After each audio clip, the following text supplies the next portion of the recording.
My name's Ian Barnes. I'm an ocean safety officer for Maui County. The power went out at like 4 a.m. that morning. And then I got woken up by a big wind that came through the industrial area of Lahaina, which is where my building is. Then I woke up at like 6:30. I woke up to smoke in the house. The power was out. My youngest kid, he's 4. He had preschool that day. And my older kid, she's 6. She was supposed to start school the following day. Most of the stores on the west side were closed due to the power outage. I was trying to make it to pick up my son at like 3:30, but it was just taking longer than usual. So I called my ex-wife, had her pick him up. All the cell phone reception went out, so I couldn't get a hold of my ex-wife. And then I kept seeing the black smoke pouring in front of my building. The last time I went out, I could see the fire in the residence next to my building. When we got onto the main road, they deterred us to this fire lane. I couldn't get a hold of my ex-wife and my son. So instead of taking that road all the way to Kaanapali, I turned down onto the highway in Lahaina by Waiakuli. I ran into her boyfriend, so he ended up getting a hold of her and he went to go. She was over by Mala, the boat ramp. So he ran over there to get her. They ended up driving back and meeting me. And then I grabbed my kids and then we kind of parted ways. We felt this big wind shift and then all of a sudden got super hot. Then we ended up going up to Napili for the night.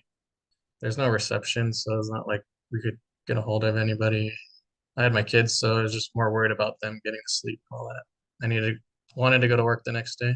So in the morning, I ended up going down to my beach where I work out and then seeing if they knew any information.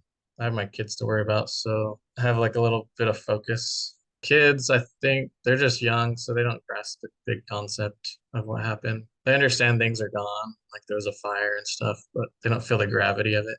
They were back in school probably the second week after the fire, so they kind of got back into a routine.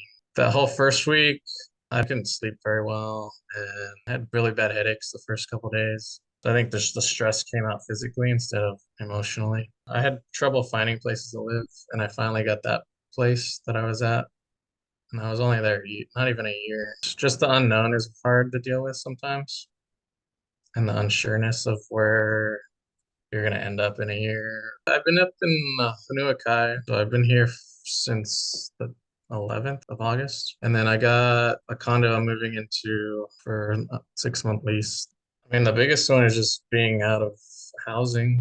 A lot of people left without anything, so all they had was like the clothes on their back. Housing has always been a big problem over here, so there's not enough to rehouse everybody. And then the power was out for that whole day, and it was out for the next couple days. Trauma, another big thing everyone's going through. The next day, people were with their own boats, bringing in supplies.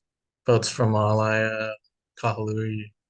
We got boats from Oahu, Molokai, and then all the supply depots on the west side. Those are pretty much all run or started by local people. They're the first ones bringing in anything. Everyone's kind of come together. Just the community alone has been a big help. We're at the beaches still every day. So if you guys need any help or anything, we're there. We didn't take any time off. When they needed us, we were there and we're still here.